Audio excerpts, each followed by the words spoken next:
I'm a little slow in a lot of ways, so you'll figure that out quickly this morning. You'll notice I'm a little shorter, a little different than Pastor Allen. We kind of changed everything up this morning, I realized as we're sitting here. Some of you walked in and wondered if you were in the right church this morning, didn't you? Everything looks the same, but everybody's different. Pastor Allen and Heather are in Orlando this morning. Wah, right? Sad for them. I talked to Pastor Allen this morning. He called to have prayer with me before service, and he was complaining about the weather, that it had been raining there. I said, "Are you kidding me? You're in Orlando. You're talking to someone in Sioux Falls, South Dakota." But he said actually he thinks the weather's probably been nicer here the last few days. But they've been at Disney World, so they've been getting along, I think, at this point. They're excited. This morning they actually get to go and attend their former church while they were down there, so they get to see some old friends, some old partners in ministry. So we're excited for them as well. Jason and the youth group left this morning for Orlando as well. They are actually taking the worship band and then a few other individuals who qualified to participate in national or international fine arts down there, which is a competition for the Assembly of God, which we're a part of. And they're excited to go. Jason also commented that he wished he could be here this morning. And I said, "No, you don't. You're going to Orlando. You guys, come on. Nobody wants to be here more than Orlando. That's just how it is." But we're excited to be here. I think that the reason Pastor Allen chose me to speak was actually a staging issue. You know, we've done a lot of work to dress up the stage, to kind of make things look nice and welcoming as people come in. And he didn't want to change things up. So you should get just about the same glare off the top of my head as you get off of his. So you're welcome for that. I gave it a fresh shave last night to kind of get it, all ready to go this morning. I'll actually be speaking here the next 2 weeks. So if you really hate it, I'll see you in 3 weeks. Or in 2 weeks, I guess. But if not, hopefully we'll see you again next week. But when Pastor Allen talked to me about speaking this morning, I had an idea that I feel God has been kind of rolling over in my head a little bit for the past several weeks. And it was this idea of faith, but what does a genuine, real faith look like? And what are some stories that grab a hold of that for us? And I was trying to find just the right word to capture that. That's one of the things we do when we're trying to preach or speak in public in different manners, is you always want to find the perfect word, the word that grabs what you're looking for. And the word that came to mind for me was vintage faith. And it was interesting for me because when I first thought of it, I thought, well, vintage means old. I don't want old faith. We're a young church. In fact, I don't know if you know this, I'm 36, and I'm kind of old for this church. Now, if you're older than me, don't feel bad about that. But just technically, when you look at our median age and in our age in terms of who attends the church, I'm kind of on the upper end of that, actually. So I didn't want to go old faith, because that's not what I'm looking at. I don't mean antiquities or something like that. But what I mean is vintage in terms of something of quality. And funny enough, I looked up the definition for vintage, and when you look up the definition, it actually means the time that something of quality was produced. Think about a vintage car. What have you got? You got vintage 57 Chevys that people are doing up. You've got vintage, like 68 Camaros. You've got all these beautiful cars. You don't hear of many vintage Gremlins, do you? Or vintage Pintos or something like that. No, those are called junk. those are in the junkyard being recycled into other vehicles. More useful, hopefully. But vintage is something of quality. So what I want to do over the next couple weeks is look at some stories of faith that are some stories of particularly quality faith that we see in the Bible. Sometimes beyond what we even think of ourselves. I want to give you one forewarning. I do not intend to redefine your idea of faith. I do not intend to give you an exhaustive look at faith, because we don't have time, and you don't have a good enough or smart enough speaker to do that. But what I hope to do over the next couple weeks is just to look at a couple of stories that give us a good idea of quality faith. Maybe change our perspective just a little bit on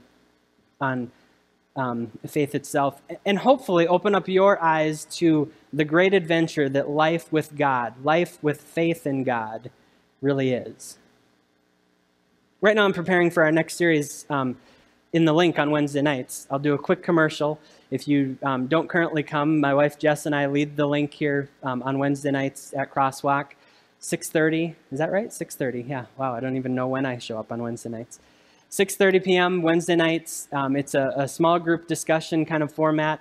It's usually driven by some sort of media, so a video, and then we have discussion, and it's a good time. You really will enjoy it. We have a really, really good group coming right now and really good discussions.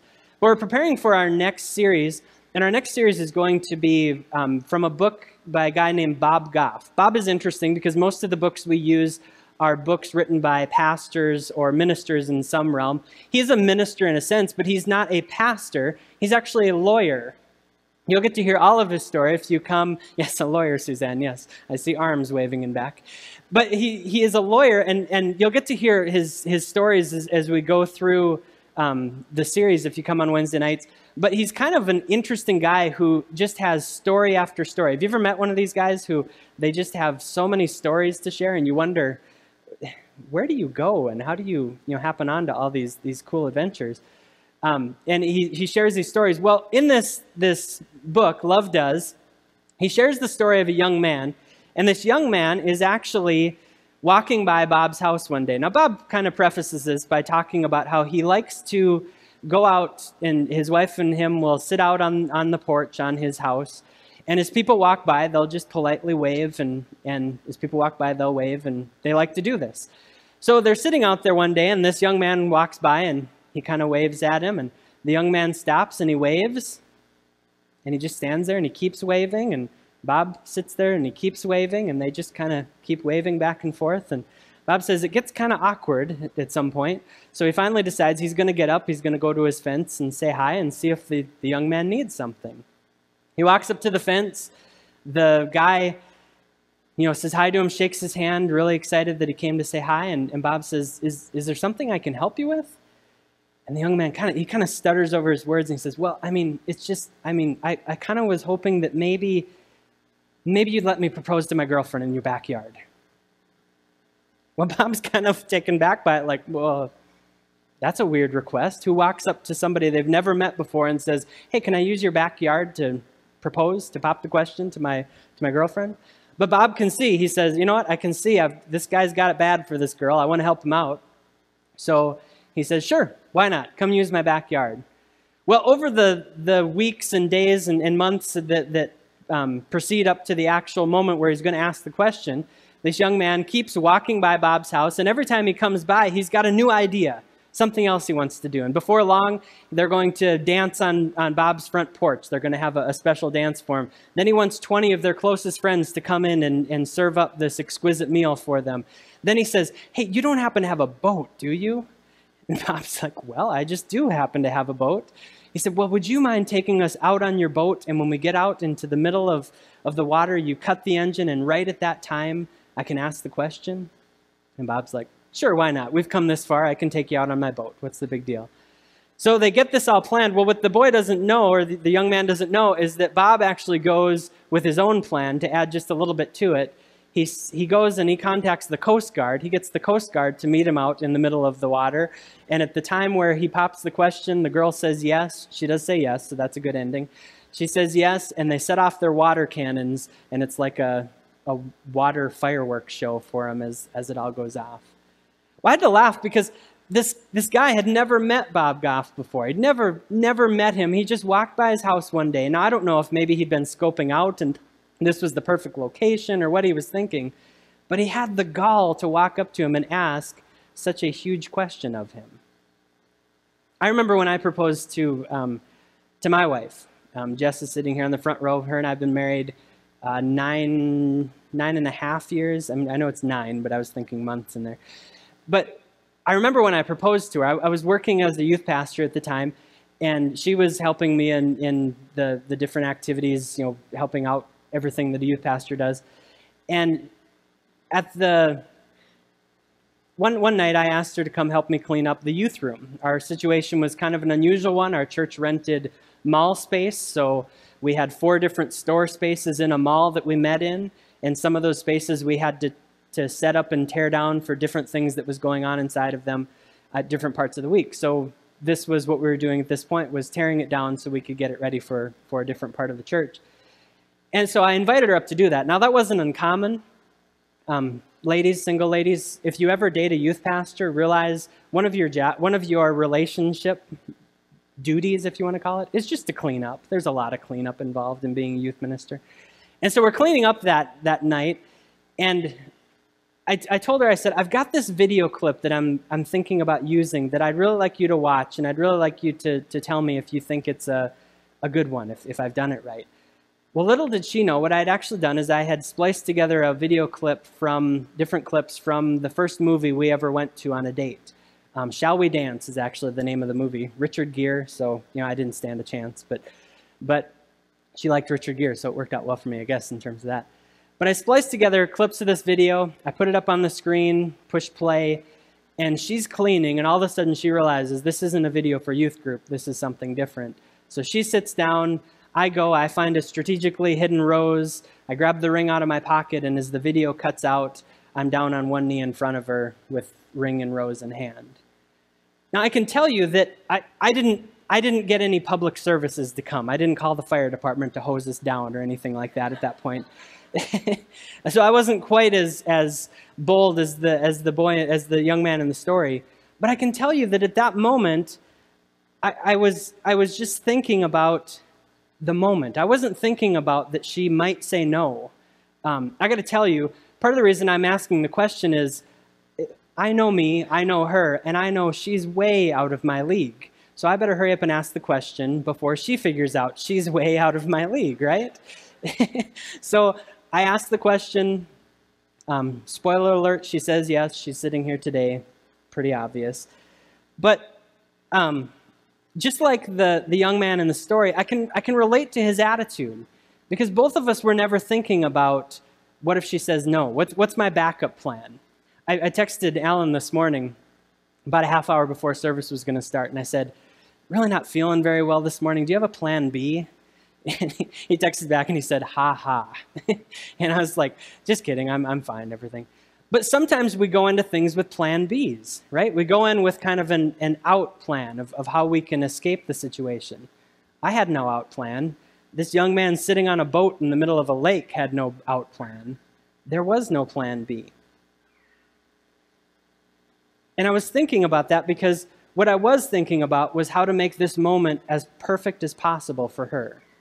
How could I make this moment as amazing as I possibly could for her?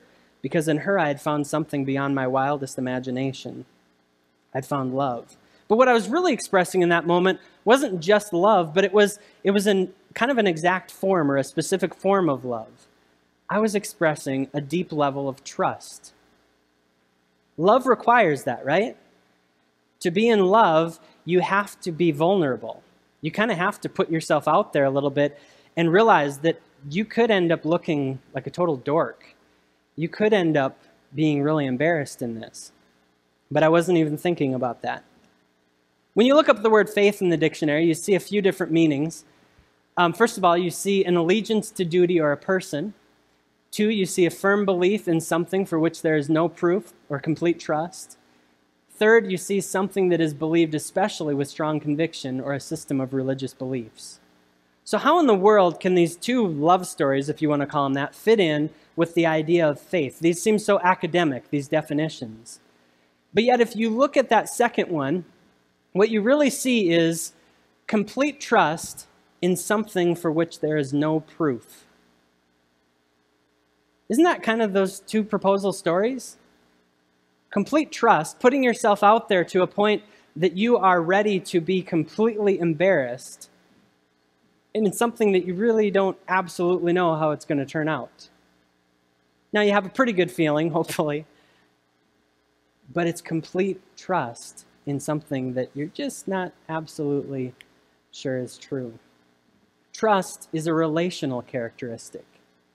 And to have complete trust, you kind of have to be in love. There has to be love involved in it. You have to be like a young man proposing, where you're not so much focused on the answer as the moment. Now, you want the answer. No, don't get me wrong. You've got an idea of what that answer should be. But what you're really focused on is making the moment perfect.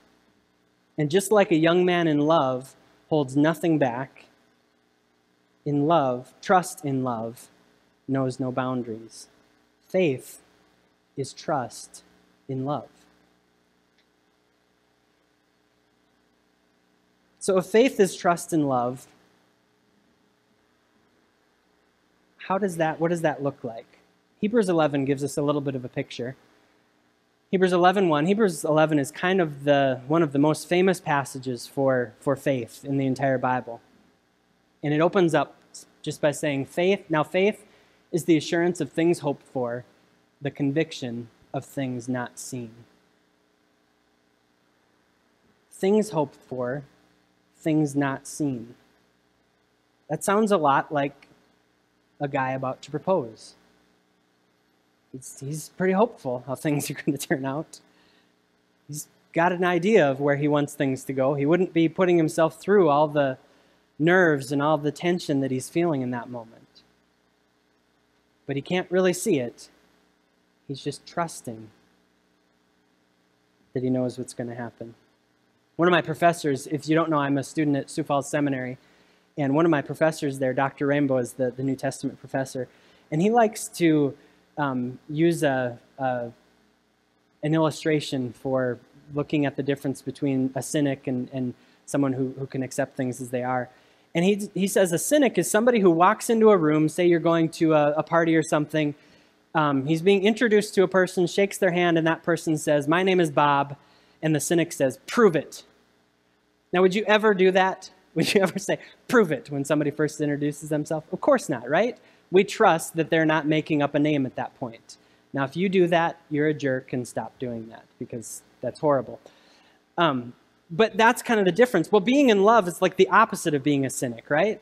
Trust is completely taken for granted. You trust beyond everything. Now, that can be broken, but yet when we're initially in love, that is taken for granted. There are lots of stories in the Bible that deal with this kind of faith. It really is just kind of biblical faith. But I want to focus this morning on one that, to me, is one of my favorites. It's taken from Daniel chapter 3, and it's the story of Shadrach, Meshach, and Abednego. If you grew up in church, if you grew up hearing a lot of the stories that we talk about here on Sundays, this will be a very familiar story for you. But if you didn't, I want to kind of bring you up to speed so that we can all be on the same page here this morning. We start with King Nebuchadnezzar. What's happened at this time in history is the Israelites have actually been taken into, Jerusalem has been destroyed. They have been basically sent out in exile. And so King Nebuchadnezzar is the king over Babylon, which is where many of the Israelites are living at this point, including Shadrach, Meshach, and Abednego. So basically they are completely living in exile. This includes from the temple where they worship, where they believe to be the actual dwelling place of God. Their place of worship, it is everything for them. If we think it would be hard for us if we lost this building, it would be much, much, much more difficult, in their case, because we see this as a building where we come to worship. They saw the temple as the only place of worship, so it was quite a difference. So you can imagine that morale was extremely poor among the Israelites at this point. But these three young men, Shadrach, Meshach, and Abednego, they just would not be discouraged, even when the king demands something that goes against everything they believe. Let's see what that is as we read in Daniel 3. It says, King Nebuchadnezzar made an image of gold, whose height was 60 cubits and its breadth 6 cubits. He set it up on the plain of Dura in the province of Babylon. Then King Nebuchadnezzar sent to gather the satraps, the prefects, and the governors, the counselors, the treasurers, the justices, the magistrates, and all the officials of the provinces gathered for the dedication of the image that King Nebuchadnezzar had set up. Then the satraps, the prefects, and the governors, the counselors, the treasurers, the justices, the magistrates, and all the officials of the provinces gathered for the dedication of the image that King Nebuchadnezzar had set up. And they stood before the image that Nebuchadnezzar had set up. And the herald proclaimed aloud, "You are commanded, O peoples, nations, and languages." So that's everyone. O peoples, nations, languages. Everyone is commanded that when you hear the sound of the horn, pipe, lyre, trigon, harp, bagpipe, and every kind of music, you are to fall down and worship the golden image that King Nebuchadnezzar had set up. And whoever does not fall down and worship shall immediately be cast into a burning fiery furnace. Therefore, as soon as all the peoples heard the sound of the horn, pipe, lyre, trigon, harp, bagpipe, and every kind of music, all the peoples, nations, and languages fell down and worshiped the golden image that King Nebuchadnezzar had set up. What the king does is he builds a giant statue of himself. Sometimes when we see these biblical measurements, we don't know what they mean. If you actually bring this into our standard measurement system, he built a statue that was roughly 90 foot tall. So that's a 9-story building. That's insane, right? Can you imagine today one of our politicians building a statue of themselves 9 stories high? Probably wouldn't win the second election, right? They probably wouldn't be reelected at that point. But to us, that seems weird. Actually, in ancient times, especially in the Middle East, this isn't completely bizarre. Kings were actually considered deities, which means that they were literally considered gods. They could do no wrong. When they made a decree, when they made a command, it was as if one of the ancient gods themselves gave this same command. So when King Nebuchadnezzar stands up and proclaims this, builds the statue and tells everyone to bow down to it, he's really just acting in his godly state of what he and his people believed where he lived. Like I said, this seems weird to us, but several weeks ago now, I think I'm coming up on a month since I've been home. I'm at about a month, I think. But I had the privilege, and many of you know I had the privilege to go and study for school in Israel, and then for a few days in Jordan. For about 3.5 weeks, I was over there earlier this summer. And in our short little excursion into Jordan, which is just to the east of Israel and is a separate country, and Jordan is a different country because it is a Muslim-run country, so it's very different in terms of a lot of things going on there. But as I was there, we kind of got a small picture of what they might have been seeing here with this statue that was built. Everywhere we went, we would see images of Abdullah II, who is the king of Jordan now. And actually, even when you enter into his kingdom, there are giant signs going across the customs. And if you want to hear fun stories, I'll tell you sometimes security stories at customs. And those of you who have been to my Wednesday night link class, you've heard some of these stories. Lots of guns involved. I'll give you that little snippet. So when we went across, there were giant signs across that were probably the length of this entire room that said on them, and I can't remember the name, but there's actually a name of the kingdom of Jordan, but it's actually the family name of this King Abdullah II. But his image is everywhere, and it's almost comical because you see pictures of the King of Jordan, you see them, there are road signs, like giant road signs along the side of the road. There are billboards. When you go in bathrooms, when you go in restaurants, in the lobby of our hotel, there was a huge picture of him along with a collage of pictures up by the front desk. Pictures everywhere, and they're comical. I hope he's not watching this today because I might get in trouble. But they're comical because they have images of the king not only in his full like military garb and royal garb, but there's pictures of the king, I mean, very badly posed, obviously posed, like playing with his family and riding a horse and all these things. And I suppose the idea is to make the king look like an everyday, Joe that's out there. But it's just comical. But you see these pictures everywhere. And it's not a far leap to see where these images could start to be an image of worship, an image of adoration because of the control and the power that the king holds. Well, it's kind of what they're dealing with here. They're dealing with this idea of a king who has put up an image of himself and said, now you must bow before this. So Shadrach, Meshach, and Abednego, 3 young Israelites, they didn't want any trouble, but now they live in a kingdom where the king had commanded that they bow in front of this image. They didn't want any trouble. They just wanted to worship their own God. They knew the living God. They knew the true God, and they weren't willing to bow to anyone else. So instead of bowing, they stood, and others take notice. Have you guys ever been embarrassed? If you really haven't, I want to bring you up on front right now and embarrass you because that's terrible. We were at the seminary not too long ago, and my wife works at the seminary. I attend the seminary, so a lot of times we meet there and exchange kids and kind of do that whole thing. And we were doing this a few weeks ago, and my 3-year-old, Olivia, she said she needed to go to the bathroom. She's been potty trained for a while now, But one of the things that's just true with her is that she often says she needs to go to the bathroom when she doesn't need to go to the bathroom. So we take her in and we leave. She sits down and we leave. So my wife takes her into the bathroom. I've got a few minutes before a meeting, so I'm kind of waiting out in the lobby. There's several people kind of lingering around. Jess comes out with Olivia, and Daddy asks the dumbest question I could have asked at that point. I said, "Olivia, did you go potty?" And she stands up and proudly, and you have to know her little squeaky voice. It cuts through every other. You could hear her in this room easily if we were all talking. And in her little squeaky voice, she says, "Nope, but Mommy had 3 poops."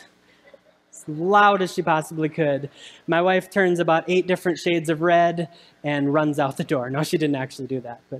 But we've all been embarrassed like that before, right? We've all had that feeling of we just want to go hide in a closet. We want to hide in the corner and nobody pay attention to me. And I can imagine that's what she was feeling. Do you like how I tell her embarrassing stories and not mine when I'm here? Yeah, that's what you get when you get the mic. You get to do that kind of stuff. And that's kind of how it was. Well, I can imagine that Shadrach, Meshach, and Abednego first instinct could have been to run and hide in the closet, right? Because we all kind of feel that way when we're embarrassed. But their faith overcomes that. In fact, I really like how Mark Batterson, he's an author and pastor, puts it like this. He says, faith is the willingness to look foolish. Faith is the willingness to look foolish. Proposal plans, like we were talking about before, they come with an element of risk, right? We put ourselves out there. Guys, we're not the most touchy-feely people generally, right? So the idea of something touchy-feely and we're going to kind of put ourselves out there, it's not normal for us. It's kind of a weird thing. So when we do that, we're putting ourselves out there. We're taking an element of risk. And really, love requires vulnerability. So if faith is trust in love, then we have to be willing to look foolish. Hebrews 11 tells us that faith is the assurance of things hoped for. It tells us that it's the conviction of things not seen. But behind that is the element of risk. Well, what if that's not true? What if I'm taking this step and it's not real? There's an element of risk to that we can't deny. Shadrach, Meshach, and Abednego took this risk by believing that God was who he said he was. I mean, really, if we're honest with ourselves, how easy would it have been for Shadrach, Meshach, and Abednego, and for us, in that moment to say, well, I'll bow, but I know that I'm not really worshiping. I mean, worship is something that happens in the heart, so I know that I'm not really doing this. But Shadrach, Meshach, and Abednego weren't willing to just have a heart encounter. They were having an entire life encounter with God. And they said, nope, we'll never bow. We'll never bow before your image, King. They stood for him because they trusted him. They trusted him because they knew him. Think about the situation they're in again. They're living in exile. They've been kicked out of their homeland. They're away from everything they know. All their dreams, all their hopes are kind of smashed. They're now living in another people's land, basically being told what they can and cannot do. And yet they stand. They have no trouble standing. We heard similar calls to prayer during our time in Jordan. Actually, all through our time in the Middle East. In any Muslim community, you will hear 5 times a day, you'll hear their calls to prayer. And it comes across as kind of a droning, musical kind of chant type of thing. It comes across on the loudspeakers. And they actually come up and they do that. Well, we're in one place, and it was a place where our professor told us this is a place out of the way. It's a place where you're not going to see a lot of tour buses coming through. So we're going to be the main show in town. We're going to be the talk of the town for a while. So we drove through. There's people watching us. There's kids actually like chasing alongside the bus. It's a very narrow road, so there's not a lot of space for them. But we were the talk of the town. We get out to the site where we're at, the antiquity site. We're up on a little bit of a mound just outside of town. And we've got cars driving by. They're looking at us because it's pretty exciting to see a bunch of Americans standing there. And we're kind of doing our whole thing there. And all of a sudden, the call to prayer ends, but then a new voice comes on and starts speaking very passionately and speaks for probably a little over a half hour as we're standing there. Very passionate in Arab language that we cannot understand, and we've got people driving by slowly in vehicles looking at us. Tell me how you would feel in that spot. This is not a friendly place. This is a Muslim community, not friendly to Christians. And we're standing on a rise on the edge of town, cars basically kind of circling us, and we're listening to this impassioned speech come over the loudspeakers. Now, we can't understand it. More than likely, it had nothing to do with us, but at that moment, it had everything to do with us. And we could feel a little trembling inside, a little fear going on inside. And we could feel that. Well, that's the spot that Shadrach, Meshach, and Abednego are in, except they could understand what was going on. They knew it was about them. They knew that all eyes were on them. And they didn't choose to go hide in the closet. They stood up. And we know that because people saw them. They stood out in the crowd, and people saw them and basically turned them in. I remember hearing about this story as a kid, and I always thought how brave these guys were. I mean, how could you stand up for that? In America, we think of persecution as being made fun of a lot of times. I mean, they're looking at death. They're looking at being thrown into a fiery furnace. You'll see that here in a minute. And they stood up. How brave were these guys? Ann Voskamp is the author of 1,000 Gifts, and she says, faith isn't really faith unless it tastes a bit like fear. Feel the fear and leap anyway. Shadrach, Meshach, and Abednego's faith had to taste a bit like fear. I mean, think about it. What kind of faith is required when we're not a little scared of the situation, right? Faith has to taste a bit like fear. When Jess and I were dating, she decided to do something that scared her a little bit. You might not know this about me. You probably have seen it already. I'm not the most expressive guy in the world. I'm pretty flat emotionally. I'm just kind of a very even keel guy. Jess is on the other end of the spectrum. Anytime she shares news with her family, her mom and her sister, it usually includes a lot of jumping up and down, screaming, weeping. I'm not sure if they're happy or sad sometimes, but there's a lot of emotions going on. So we're dating. She wants to show me how much she loves me. In fact, I think we're probably engaged at this point. You don't know what story I'm telling, but I think we're probably engaged at this point. And she wants to show me how much she loves me. Now, ladies, you might think, hey, you know what, a card would be good at this point, maybe some flowers. I don't know if you get flowers for guys, but something like that. Well, no, she likes to do things big. So one morning I wake up in my apartment, realize she's broken into my apartment at night. She has left a giant red bow on my kitchen table with a card with it that says, every time you see a red bow on your drive to work this morning, be reminded of how much I love you. Now, when I say giant red bow, I'm talking giant red bow. And on my way to work that morning, literally every telephone pole for 3 miles, there was a giant red bow wrapped around that telephone pole. And this is in town, so this is a lot of electric poles that this is on. Now, the funny thing is that her first reaction when she saw me, she was excited, but her first question was, did you like it? Because she thought, I'm Mr.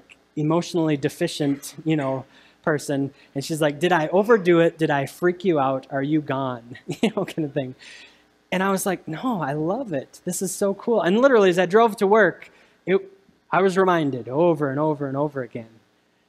But what was even cooler was, as one, I can still picture it, one giant red bow on one telephone pole in one place stayed tied up there for well over a year. And every day I took that same route to work, and I would see that giant red bow, and it would remind me. Now, she talks about how afraid she was to do that, not just of my response, but she was out, and she did it in the middle of the night because she didn't want to get arrested. She didn't want to get, stopped by anyone else or anything like that. And she talks about how much work it was, how afraid she was. But she did that for me, and that felt so cool. And I was so reminded of that. Well, fear sometimes is the driving force behind something that is worth doing. Shadrach, Meshach, and Abednego, knew the taste of fear. Look at what happens as these guys, as their accusers bring them before the king. Nebuchadnezzar, in furious rage, commanded that Shadrach, Meshach, and Abednego be brought. So they brought these men before the king. The king answered and said to them, "Is it true, O Shadrach, Meshach, and Abednego, that you do not serve my gods or worship the golden image that I have set up? Now if you are ready, when you hear the sound of the horn, pipe, lyre, trigon, harp, bagpipe, and every kind of music, to fall down and worship the image that I have made, well and good. But if you do not worship, you shall immediately be cast into a burning fiery furnace. And who is the God that will deliver you out of my hands?" One place you didn't want to find yourself was on the bad side of a king in ancient times. Kings were known as brutal, ruthless killers, and not just their enemies, even those closest to them. Kings were known to kill wives, children, anyone who threatened them. In fact, there was one king in ancient time, Herod the Great, actually rounded up a bunch of innocent Jewish leaders to have them killed at the time of his death, because he knew that his death would evoke no weeping on the part of the people. But by killing all these people, there would be weeping in the land, and he could claim that as his own. These guys were messed up guys. They were a mess. You didn't want to find yourself on the other end. But I love their response. They answered and said to the king, "O Nebuchadnezzar, we have no need to answer you in this matter. If this be so, our God whom we serve is able to deliver us from the burning fiery furnace, and he will deliver us out of your hand, O king. But if not, be it known to you, O king, that we will not serve your gods or worship the golden image that you have set up." What they're saying is, we believe God will save us, but even if he doesn't, we believe God will save us, but even if. Faith is trust in love. It doesn't think about the result. It thinks about that moment. It thinks about the object of love. These three young men are saying, we believe God will save us, but whether he does or doesn't change our opinion of God. It doesn't change who we will worship. It doesn't change anything, because we worship God because we love him. We trust him. One of the highlights of my trip to Israel this summer was spending 4 days on the Sea of Galilee. As you're walking around, you're thinking of all the stories. Jesus feeds the 5,000 in this region. You're picturing, we took a boat ride across the lake or the sea, and you're picturing Jesus walking up to the boat, Peter jumping off and trying to do the same. All of these images you're thinking. But my favorite story from this region is when Jesus calms the sea. We find it in Mark chapter 4. It says, "On that day, when evening had come, he said to them, 'Let us go across to the other side.' And leaving the crowd, they took him with them in the boat, just as he was, and other boats were with him. And a great windstorm arose, and the waves were breaking into the boat, so that the boat was already filling. But he was in the stern, asleep on the cushion. And they woke him and said to him, 'Teacher, do you not care that we are perishing?' And he awoke and rebuked the wind and said to the sea, 'Peace, be still.' And the wind ceased, and there was a great calm. He said to them, 'Why are you so afraid? Have you still no faith?'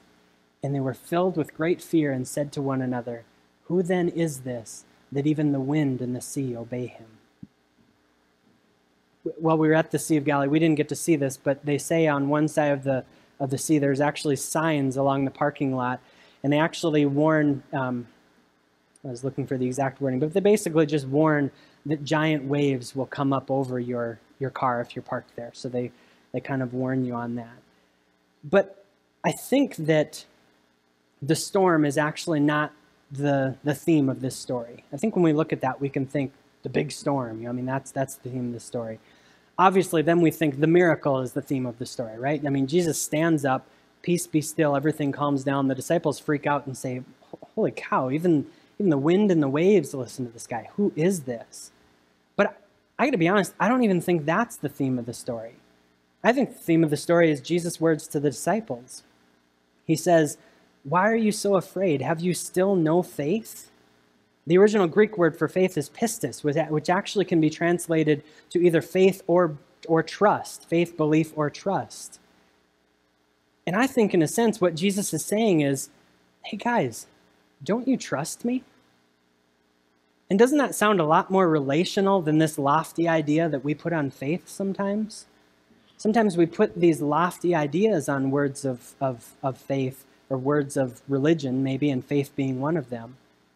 And I think what really Jesus is saying here, and what Shadrach, Meshach, and Abednego got, is that faith is a relational word. Don't you trust me? Don't you believe that what I say is true? In closing today, faith to me is something that can never be mastered. It's not something, and I opened up today saying that I wasn't going to change your whole idea on faith, because I don't think that faith is something that I can stand up here and fully define and fully lay out for you. I think faith is a lot like a great relationship. It's something we practice. It's something we are over and over and over again practicing with God. And over again, we are laying ourselves down. We're allowing ourselves to be put in a position where we might be embarrassed, where we might be afraid. We're putting ourselves in that spot. And we're doing that because we trust God. And we're showing that in our steps, in our actions. So to me, it's like a relationship, like an art form that takes practice. Every attempt, we learn more and more about God. We learn more and more about ourselves and what we need to do in order to go further in that relationship.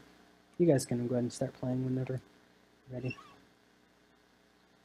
Shadrach, Meshach, and Abednego knew just what Jesus was trying to teach the disciples on this stormy sea. Faith is trust in love. It's a relationship. It's like a young man who doesn't worry about anything going on around him, but all he can think about is that young woman that he wants to make the greatest day of her life. I remember one other thing about the day that I proposed to my wife. I remember when she said yes. And I remember the tears rolling down her face and the biggest and most beautiful smile I had ever seen in that moment. And I remember that my thought wasn't on anything going on around me.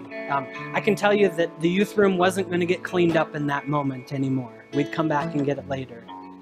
I can tell you that I wasn't worried about anything else going on around me in that time, but I was only thinking about her, thinking about how to make that the most perfect moment I could possibly make it. But not for me, for her. Because I wasn't worried about the outcome, I wanted to make it that day for her. Love does that. A relationship does that. It takes away the selfish ambition. It takes away the idea that this is for me and you need to do this for me. So if faith is trust, if it's a relationship, it's not about what I can make happen, but it's about a God that I love and that I know, and being in that relationship, in that trusting relationship with Him. I don't know where you are. I don't know what you come in today. Maybe you have things that you're struggling to believe God on. Maybe you have things that you are struggling to trust. I know there have been many moments in my life where I could have given this message, but I couldn't have believed this message. I could have said the words, but I couldn't have lived the words. I couldn't have felt them permeating my being. So I don't know where you are today. Maybe you're struggling in an area of trust. Maybe you're struggling to believe that God really is who He says He is. Maybe you're even here today trying to get a grasp on who this God is that you've heard spoken about by people around you. Whatever it is, God is calling you to a relationship with Him today. And part of that relationship is this vintage faith, this faith of quality that says, I trust you, God, not because of what I think you're going to do, not because of what the outcome's going to be, not because maybe I think that it's less scary to just put it in your hands, but I trust you because I know you, because I love you, because I believe you, and I believe you are who you say you are. We're going to take a few minutes here, and Seth's going to lead us in one last song. But as we do that, we're going to open up the altars. If this is something you want to take some time alone with God and pray and talk to Him about, this area of faith, this area of trust, is my faith, is my trust really as strong as Shadrach, Meshach, and Abednego's? That if I had to stand before an angry king, if I had to stand in a circumstances where my life was on the line, I could literally say, I don't know how this is going to turn out, but I love and I worship God no matter what. And if you're struggling to feel that way, if you're in a specific situation where you're struggling to trust God today, or if you just want to spend some time alone with God, renewing that faith, I'm going to open the altars for you to come this morning as we sing.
You are strong. You are strong. You are sure. You are alive. You endure. You are good. Always true. You are light. Breaking through. Here's my heart, Lord.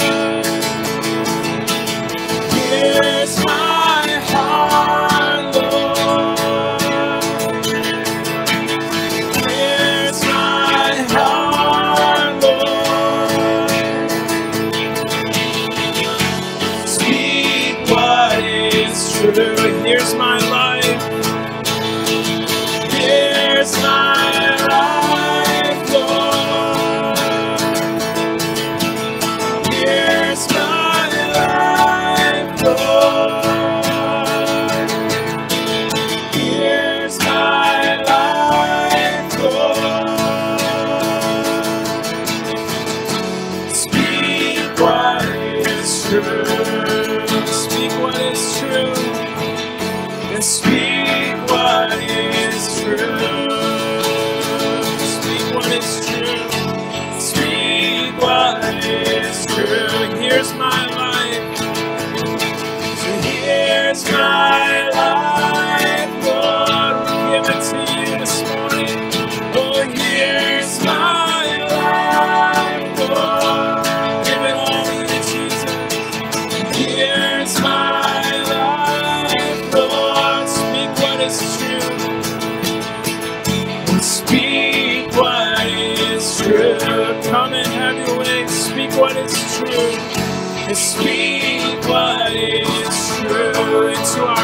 lives in our hearts, God. Oh, speak what is true. Let's just lift that up again. Here's my life. Yes, here's my life, Lord. We give it to you, God. Here's my life, Lord. All we are, all we are. Here's my life, Lord. Speak what is true. Oh, speak what is true. Speak what is true. Speak what is true. Come and have your way. Speak what is true.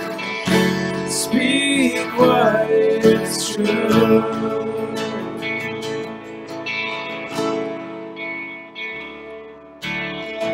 Well, you got to know the ending to a story like Shadrach, Meshach, and Abednego, right? The king isn't happy as they stand, they don't bow. So he not only throws them into the furnace, but he heats it 7 times hotter than it's ever been heated before. And I had to laugh. That's the classic guy, right? Let's see how hot we can really make this thing. He heats it 7 times hotter. He throws them in the furnace. And after a while, he says to his guys, he says, wait a minute, wasn't it 3 guys we threw into the furnace? They said, well, yeah, Shadrach, Meshach, and Abednego. He says, then why do I see the image of 4 walking around in the furnace and 1 appears like the Son of God? Shadrach, Meshach, and Abednego walk out of that furnace unsinged by the fire. God does rescue them. Now, I gotta be honest, I thought about leaving that out because the whole point of today was the outcome doesn't matter, but the outcome mattered in this case because God was faithful. They could trust God. They knew they could trust God because they knew God, and God came through. I hope walking out of here today, you'll take that. You'll take that image of faith, this vintage faith, this quality faith that we've looked at in this story of these 3 young men, and that you'll see that in your life, how you can apply that. Let's wrap up and pray. God, thank you so much. Thank you for allowing us to be here this morning, for allowing us to worship you, to hear the stories of how great and amazing you are. God, help our faith to be vintage in that it is a faith of quality. It is a faith that is tested and tried and that comes through even in the harshest of circumstances. God, we love you. Go with us out of this place. In your name.